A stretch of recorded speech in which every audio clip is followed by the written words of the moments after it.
ತಮಿಳುನಾಡಿನ ಕರೂರು ಕಾಲ್ತುಳಿತದ ಬಗ್ಗೆ ಒಟ್ಟು 4 ಎಫ್ಐಆರ್ಗಳು ದಾಖಲಾಗಿದ್ದಾವೆ. ಪೊಲೀಸರು ಇದಕ್ಕೆ ಸಂಬಂಧಪಟ್ಟಂತೆ ಕೆಲವರ ವಿರುದ್ಧ ಎಫ್ಐಆರ್ ದಾಖಲು ಮಾಡಿದ್ದಾರೆ. ಟಿವಿಕೆ ಪ್ರಧಾನ ಕಾರ್ಯದರ್ಶಿ ವಿಜಯ್ ಆಪ್ತನ ವಿರುದ್ಧವೂ ಎಫ್ಐಆರ್ ದಾಖಲಾಗಿದೆ. ಎಫ್ಐಆರ್ನಲ್ಲಿ ನಟ ವಿಜಯ್ ಎರಡನೇ ಆರೋಪಿ ಅಂತ ಉಲ್ಲೇಖ ಮಾಡಲಾಗಿದೆ. ಇನ್ನು ಮಾಜಿ ಶಾಸಕ ಎನ್ ಆನಂದ್ ವಿರುದ್ಧವೂ ಕೂಡ ಎಫ್ಐಆರ್ ದಾಖಲು ಮಾಡಿಕೊಂಡಿದ್ದಾರೆ ಪೊಲೀಸರು. ಎಫ್ಐಆರ್ ದಾಖಲಾಗಿದೆ. ಒಟ್ಟು 4 ಟಿವಿಕೆ ಪಕ್ಷದ ರಾಜ್ಯ ಪ್ರಧಾನ ಕಾರ್ಯದರ್ಶಿ ಆನಂದ್ ಅವರ ವಿರುದ್ಧನೂ ಎಫ್ಐಆರ್ ದಾಖಲು ಮಾಡಿಕೊಂಡಿರೋದು ಪೊಲೀಸರು. ಜಿಲ್ಲಾ ಕಾರ್ಯದರ್ಶಿ ಸೇರಿದಂತೆ 4 ವಿರುದ್ಧ ಎಫ್ಐಆರ್ ದಾಖಲು ಮಾಡಿಕೊಳ್ಳಲಾಗಿದೆ. ಬಿಎನ್ಎಸ್ಎಸ್ ಕಾಯ್ದೆಯಡಿ ಎಫ್ಐಆರ್ ದಾಖಲಾಗಿರೋದು. ಸಾರ್ವಜನಿಕ ಆಸ್ತಿ ಸಂರಕ್ಷಣಾ ಕಾಯ್ದೆ ಅಡಿಯೂ ಕೂಡ ಕೇಸನ್ನ ದಾಖಲು ಮಾಡಿಕೊಂಡಿದ್ದಾರೆ. ಕಾಲ್ತುಳಿತದ ಸಂದರ್ಭದಲ್ಲಿ ಒಟ್ಟು 40 ಮಂದಿ ಮೃತಪಟ್ಟಿದ್ದಾರೆ. ಹೀಗಾಗಿ ಟಿವಿಕೆ ಪ್ರಧಾನ ಕಾರ್ಯದರ್ಶಿ ವಿಜಯ್ ಆಪ್ತ ಅವರ ವಿರುದ್ಧನೂ ಎಫ್ಐಆರ್ ದಾಖಲಾಗಿದೆ. ಆನಂದ್, ನಟ ವಿಜಯ್ ಹಾಗೂ ಇನ್ನು ಉಳಿದಂಥ ಪಕ್ಷದ ಜವಾಬ್ದಾರಿ ಹೊತ್ತಿರುವಂಥ ಪ್ರಧಾನ ಕಾರ್ಯದರ್ಶಿ ಸೇರಿದಂತೆ ಒಟ್ಟು 4 ವಿರುದ್ಧ ಎಫ್ಐಆರ್ ದಾಖಲಾಗಿದೆ. ಈ ಎಫ್ಐಆರ್ನಲ್ಲಿ A2 ಆರೋಪಿಯಾಗಿ ನಟ ವಿಜಯ್ ಅವರಿರೋದು. ಯಾಕೆಂದರೆ ಈ ಒಂದು ಕಾರ್ಯಕ್ರಮ ಆಯೋಜನೆ ಇರ್ಬೋದು ಅಥವಾ ಟಿವಿಕೆ ಪಕ್ಷದ ಸಂಸ್ಥಾಪಕರು ಅವ್ರು ಹೌದು. ಜೊತೆಗೆ 3 ಗಂಟೆಗೆ ಬರಬೇಕಾಗಿದ್ದವರು 7:15 ಬಂದರು.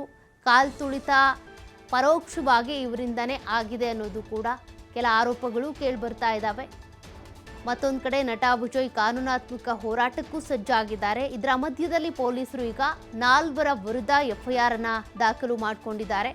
ಟಿವಿಕೆ ಪಕ್ಷದ ಪ್ರಧಾನ ಕಾರ್ಯದರ್ಶಿ ಆಗಿರುವಂಥ ಆನಂದ್ ಹಾಗೂ ಟಿವಿಕೆ ಸಂಸ್ಥಾಪಕರು ಆಗಿರುವಂಥ ನಟ ವಿಜಯ್ ವಿರುದ್ಧನೂ ಈಗ ಎಫ್ಐಆರ್ ದಾಖಲಾಗಿದೆ. ಅಭಿಮಾನಿಗಳು ನಟ ವಿಜಯ್ ಅವರನ್ನ ನೋಡಬೇಕು, ಸೆಲ್ಫಿ ತೆಗೆದುಕೊಳ್ಬೇಕು, ಅವ್ರ ಭಾಷಣ ಕೇಳಬೇಕು, ಒಂದು ಸಲ ಅವ್ರನ್ನ ಮುಖ ನೋಡಬೇಕು ಅಂದ್ಕೊಂಡು ಬಂದಿದ್ರು. ಆದರೆ ಕೆಲವರು ನೋಡ್ಕೊಂಡು ವಾಪಸ್ ಆಗಿದ್ದಾರೆ. ಅದರಲ್ಲಿ 40 ಜನ ಗಾಯಗೊಂಡು ಮೃತಪಟ್ಟಿದ್ದಾರೆ. 50ಕ್ಕೂ ಹೆಚ್ಚು ಜನ ಆಸ್ಪತ್ರೆಯಲ್ಲಿ ಚಿಕಿತ್ಸೆ ಪಡ್ಕೊಳ್ತಾ ಇದ್ದಾರೆ. ಕುಟುಂಬಸ್ಥರ ಆಕ್ರಂದನ ಮುಗಿಲು ಮುಟ್ತಾ ಇದೆ. ಮತ್ತೊಂದು ಕಡೆ ಕಾನೂನಿನ ಪ್ರಕಾರವಾಗಿ ಏನೇನು ನಡಿಬೇಕೋ ಅದೆಲ್ಲವೂ ಕೂಡ ನಡೀತಾ ಇದೆ. ಹೀಗಾಗಿ ನಟ ವಿಜಯ್ ಅವರ ವಿರುದ್ಧನೂ ಈಗ ಎಫ್ಐಆರ್ ದಾಖಲಾಗಿರೋದು.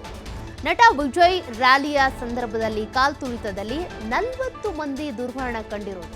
ಮದ್ರಾಸ್ ಹೈಕೋರ್ಟ್ಗೆ ನಟ ವಿಜಯ್ ಅವರು ಕೂಡ ಅರ್ಜಿಯನ್ನು ಸಲ್ಲಿಕೆ ಮಾಡಿಕೊಂಡಿದ್ದಾರೆ.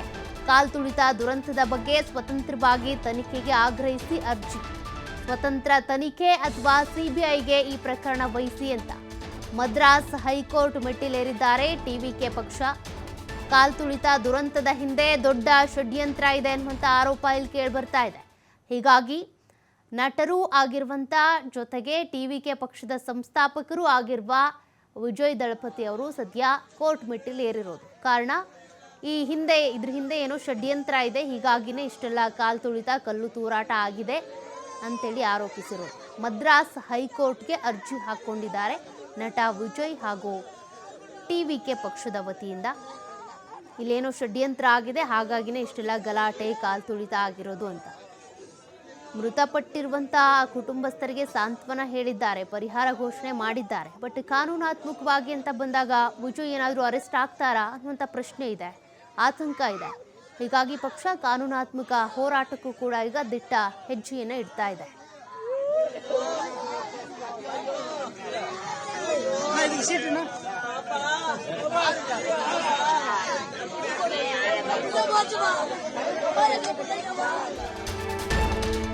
ಕಾಲ್ತುಳಿತ ದುರಂತಕ್ಕೆ ಸಂಬಂಧಪಟ್ಟಂತೆ ಸಿಬಿಐ ತನಿಖೆಗೆ ನಟ ವಿಜಯ್ ಅವರು ಆಗ್ರಹಿಸಿರೋದು.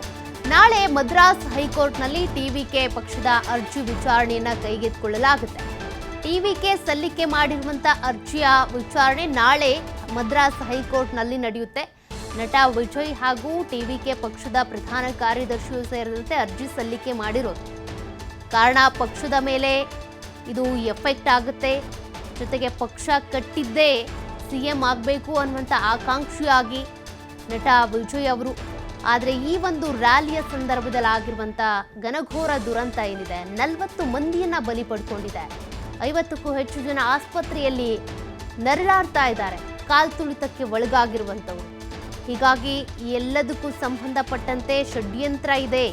ಷಡ್ಯಂತ್ರದಿಂದಾನೇ ಇಷ್ಟೆಲ್ಲ ಆಗಿದ್ದು ಅನ್ನೋದು ನಟ ವಿಜಯ್ ಹಾಗೂ ಆ ಪಕ್ಷದವರ ಆರೋಪ, ಟಿವಿಕೆ ಆರೋಪ. ಹೀಗಾಗಿ ಮದ್ರಾಸ್ ಹೈಕೋರ್ಟ್ಗೆ ಅರ್ಜಿಯನ್ನು ಸಲ್ಲಿಸಿದ್ದಾರೆ. ಈ ಅರ್ಜಿಯ ವಿಚಾರಣೆ ನಾಳೆ ಮದ್ರಾಸ್ ಹೈಕೋರ್ಟ್ನಲ್ಲಿ ನಡೆಯುತ್ತೆ. ಏನು ಹೇಳ್ಬೋದು, ಏನು ವಾದ ಪ್ರತಿವಾದಗಳು ಅಲ್ಲಿ ನಡೀಬಹುದು, ಅದನ್ನು ನಾವು ನಾಳೆನ ನೋಡಬೇಕಾಗುತ್ತೆ. ಒಟ್ಟಿನಲ್ಲಿ ನಟ ವಿಜಯ್ ಅವರು ಅವರ ಪಕ್ಷದ ವತಿಯಿಂದ ಈಗ ಕಾನೂನಾತ್ಮಕವಾಗಿ ಹೋರಾಟ ಅಂತೂ ಶುರುವಾಗಿದೆ. ಕಾರಣ ಅಲ್ಲಿ ಇದ್ದಕ್ಕಿದ್ದಂತೆ ಲೈಟ್ ಆಫ್ ಆಗಿರೋದಿರ್ಬೋದು, ಜೊತೆಗೆ ಕಲ್ಲು ತೂರಾಟ ಕೂಡ ಅಲ್ಲಿ ಆಯಿತು ಅನ್ನೋ ಆರೋಪವನ್ನು ಮಾಡ್ತಾ ಇದ್ದಾರೆ. ಯಾರು ಮಾಡಿಸಿದ್ದು ಅಂತ, ರಾಜಕಾರಣ ಅಂತ ಬಂದಾಗ, ರಾಜಕೀಯ ವ್ಯಕ್ತಿಗಳು ಅಂತ ಬಂದಾಗ, ಜನ ಸೇರಿದಾಗ ಜನರನ್ನ ಸಾಯಿಸಬೇಕಿದ್ರೂ ತಮ್ಮ ಬೇಳೆಗಳನ್ನು ಬೇಯಿಸ್ಕೊಳ್ತಾರೆ. ಹೀಗಾಗಿ ಅಂಥದ್ದೇನಾದರೂ ಆಗಿದೆಯಾ, ಆ ಷಡ್ಯಂತ್ರದ ಬಗ್ಗೆನೇ ಈಗ ನಟ ವಿಜಯ್ ಅವರಿಗೆ ಅನುಮಾನ, ಆರೋಪಗಳು ಇರುವಂಥದ್ದು. ನೋಡೋಣ ಕೋರ್ಟ್ನಲ್ಲಿ ಇದಕ್ಕೆ ಸಂಬಂಧಪಟ್ಟಂತೆ ಏನಾದರೂ ಸಾಕ್ಷಿಗಳನ್ನು, ಪ್ರೂಫ್ ಏನಾದರೂ ಸಿಗುತ್ತಾ, CCTV ಫುಟೇಜ್ ಇರ್ಬೋದು, ವಿಡಿಯೋಸ್ ಇರ್ಬೋದು, ಅಲ್ಲಿ ಯಾರು ಬಂದಿದ್ರು ಹೋಗಿದ್ರು, ಅದಕ್ಕೆ ಸಂಬಂಧಪಟ್ಟಂತೆ ಏನಾದರೂ ಪ್ರೂಫ್ಗಳು ಇರಬಹುದಾ ಅಂತ, ಯಾವ ಆಧಾರದ ಮೇಲೆ ಅವರು ಈ ಆರೋಪವನ್ನು ಮಾಡ್ತಾ ಇರಬಹುದು, ಅದೆಲ್ಲವೂ ಕೂಡ ನಾಳೆ ಗೊತ್ತಾಗುತ್ತೆ. ನಾಳೆನೇ ಮದ್ರಾಸ್ ಹೈಕೋರ್ಟ್ ಈ ಅರ್ಜಿಯನ್ನು ಕೈಗೆತ್ತಿಕೊಳ್ಳುತ್ತೆ. ವಿಚಾರಣೆಯ ಸಂದರ್ಭದಲ್ಲಿ ಏನೆಲ್ಲ ಆಗಬಹುದು ಅಂತ. ಒಟ್ಟಿನಲ್ಲಿ 40 ಜನ ಮೃತಪಟ್ಟಿರೋದಂತೂ ನಿಜ. 40 ಮಂದಿಯ ಪ್ರಾಣವನ್ನು ವಾಪಸ್ ತರೋದಕ್ಕಾಗಲ್ಲ. ಅವರ ಕುಟುಂಬಸ್ಥರು ಈಗ